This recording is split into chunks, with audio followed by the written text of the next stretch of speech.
నమస్తే. ప్రస్తుతం మనతో పాటు కాంగ్రెస్ పార్టీ సీనియర్ నాయకులు కేకే మహేందర్ రెడ్డి గారు ఉన్నారు. వారితో మాట్లాడదాం. ఇప్పటికే ఫోన్ ట్యాపింగ్ సంబంధించి సార్ కేటీఆర్ ఎక్స్ ప్లాట్ఫామ్ ద్వారా మీకు సంబంధించి కొంతమంది నాయకులు కూడా ఒక రకమైన వార్నింగ్ అనుకోవాలి.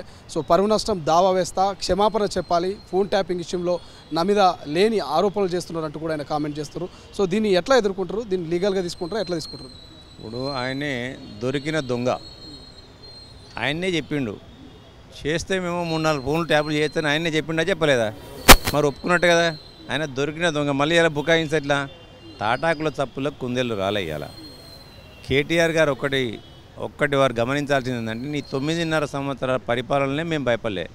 మేము తెలంగాణ గడ్డపైన పుట్టిన బిడ్డలం. మేము తెలంగాణ రక్తం మాలో ప్రవహిస్తుంది. మేము తెలంగాణ ప్రజల యొక్క స్వేచ్ఛ స్వాతంత్రాల కొరకు, భావ స్వేచ్ఛ కొరకు నిరంతరం మేము శ్రమిస్తూనే ఉంటాం ఇవాళ. అంతే తప్ప నీలాగా పూటకో మాట పేటకో మాట మాట్లాడేంత తత్వం మాకు ఉండదు ఇవాళ. నిజంగా కూడా నీకు ఆ దమ్ము ధైర్యం ఉన్నట్టయితే నీకు క్షమాపణలు చెప్పాల్సినంత కర్మ నాకు పట్టలేదు, గుర్తుపెట్టుకోమని చెప్పి ఇవాళ. అందుతే జుట్టు లేకుంటే కాళ్ళు పట్టుకునే గుణం నీ రక్తంలో ఉండొచ్చు, కానీ మా రక్తంలో లేదు ఇవాళ. ఎందుకంటే మేము ఇచ్చిన ఎవిడెన్స్, మేము ఇచ్చిన కంప్లైంట్ ఏందో ఒకటి ముందుగా ఆయన అర్థం చేసుకోవాలి ఇవాళ. నేను నమ్ముతున్న ప్రగాఢంగా నా ఫోన్ ట్యాపింగ్ అయిందని నేను ప్రగాఢంగా నమ్ముతున్నా. దానికి ఉన్న సర్కమ్స్టాన్సెస్ ఇవి. ఇందులో అనేక మంది అనేక సార్లు నన్ను ఆ పార్టీలోకి రమ్మని చెప్పి ఆహ్వానించడం జరిగింది. నాతో ఫోన్లో మాట్లాడుతున్న వాళ్ళు తెల్లారి మాట్లాడడానికి భయపడుతుండ్రు. అన్న మా ఫోన్ ట్యాప్లో ఉన్నట్టుంది, బహుశా మమ్మల్ని అందరం కూడా పిలిపించి మళ్ళీ వాళ్ళు మాట్లాడుతుండ్రు అని మళ్ళీ ఇలా ఏదైతే తెలంగాణలో గత 30 రోజులుగా ఫోన్ ట్యాపింగ్ వ్యవహారంలో సిరిసిల్లలో వార్ రూమ్ ఏర్పాటు చేయబడ్డది అని చెప్పిండ్రు వాళ్ళ.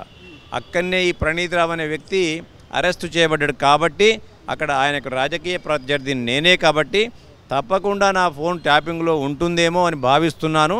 దానిపైన మీరు ఇన్వెస్టిగేషన్ చేయండి అని చెప్పాను. అలా ఆయన గురించి ఆ కంప్లైంట్ ఏందో ఆయనకు తెలియదు, ఏదేందో తెలియదు. ట్విట్టర్లో 2 ఇంగ్లీష్ ముక్కలు వస్తాయని చెప్పి టిట్ట పెడితే ఆ ట్విట్టర్ బాబుగా తప్ప ఇంకోటి తెలియదు. అలా ఒక్కటి గమనించాలి, కేటీఆర్ గారు తాటాకు చప్పుళ్లకు గుండెళ్ళు బదులై చట్టపరంగా న్యాయపరంగా నీవు ఎలాంటి చర్యలు తీసుకునే హక్కు నీకుంది. వాటిని నేను స్వీకరించడానికి కూడా సిద్ధంగా ఉన్నా. ఇవాళ పరువు నష్టం దావా చేసే వాళ్ళకు ముందుగా పరువు ఉన్నదో లేదో ఆలోచించుకోవాలి.